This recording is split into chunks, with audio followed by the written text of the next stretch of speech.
సీఎంతో revenue సంఘాల భేటీ ముగిసింది. CM ఒక అభయం ఇచ్చినట్లుగా తెలుస్తోంది. సీఎంతో ఏ అంశంపై చర్చించారో మనం తహసీల్దార్ గారితో మాట్లాడదాం. మేడం, సీఎంని కలిశారు, ఎంతసేపు చర్చించారు, సీఎం ఏమన్నారు ఈ ఘటనపై? చాలా విచారం వ్యక్తం చేశారండి. కానీ దీనిలో వాళ్ళు మాకు ఇసుక రీచ్ పర్మిషన్ ఉంది అని వే బిల్లులు అవి సబ్మిట్ చేశారు కాబట్టి ఆయనకి దాన్ని ఒకసారి సర్వే చేయించి ఎవరి బౌండరీలోకి వస్తుంది ఏంటో ఇస్తానన్నారు. అలాగే ఒక ఐఏఎస్ ఆఫీసర్ని విచారణ కమిటీలో వేసి నిజ నిర్ధారణ చేసి దోషులు ఎవరైనా సరే శిక్షిస్తారని మాకు హామీ ఇచ్చారు. అంటే మీరు చాలా గట్టిగా అడుగుతా ఉన్నారు, అరెస్ట్ చేయాల్సిందే, ఒక దాడి జరిగింది ప్రభుత్వ అధికారిపై అని. ఈ ఘటన పట్ల సీఎం ఏమన్నారు? అంటే ఈ అరెస్టు విషయాన్ని మీరు ప్రస్తావించారా? దానికి ఆయన స్పందన ఎలా ఉంది?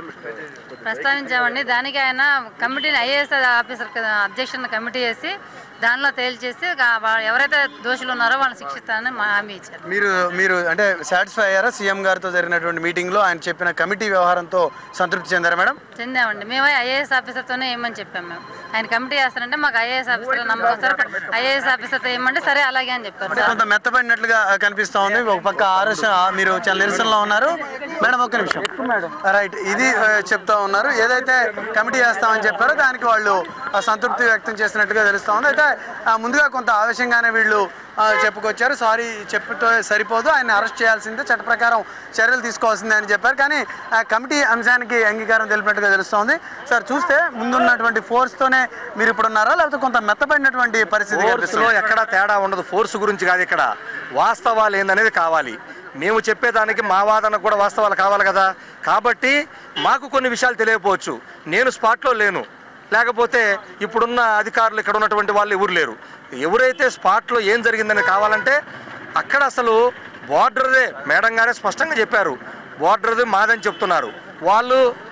వెస్ట్ గోదావరి జిల్లా మాదని చెప్తున్నారు. ఈవెన్ కేసు కూడా మా మీద వెస్ట్ గోదావరిలో పెట్టారు.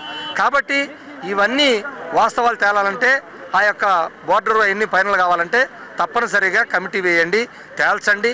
రేపైనా సమస్యకి ఈ రోజుకు కాదు, రేపు అనేది పూర్తి స్థాయిలో ఫుల్ స్టాప్ పెట్టాలి.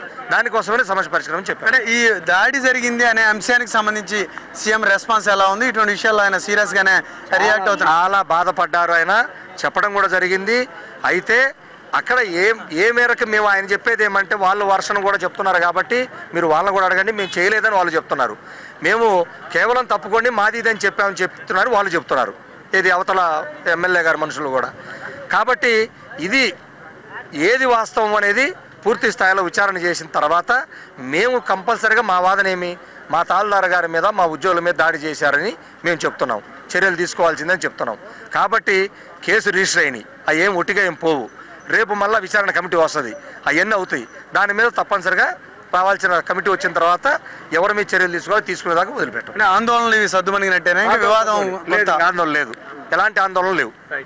ఇది బొప్పరాజు చెప్తా ఉన్నారు. సీఎంతో భేటీ సంతృప్తికరంగానే సాగిందని రెవెన్యూ ఉద్యోగుల సంఘం చెప్తా ఉంది. సీఎం ఇచ్చినటువంటి హామీ ప్రకారం ఒక కమిటీ ఏర్పాటు చేస్తే దాని ముందు తమ వాదన వినిపిస్తామని, మొత్తం ఉన్నటువంటి సమస్యకు కమిటీ పరిష్కారం చూపుతుందని ఒక అభిప్రాయాన్ని రెవెన్యూ ఉద్యోగుల సంఘం నేతలు చెప్తా ఉన్నారు. NTV team, CM.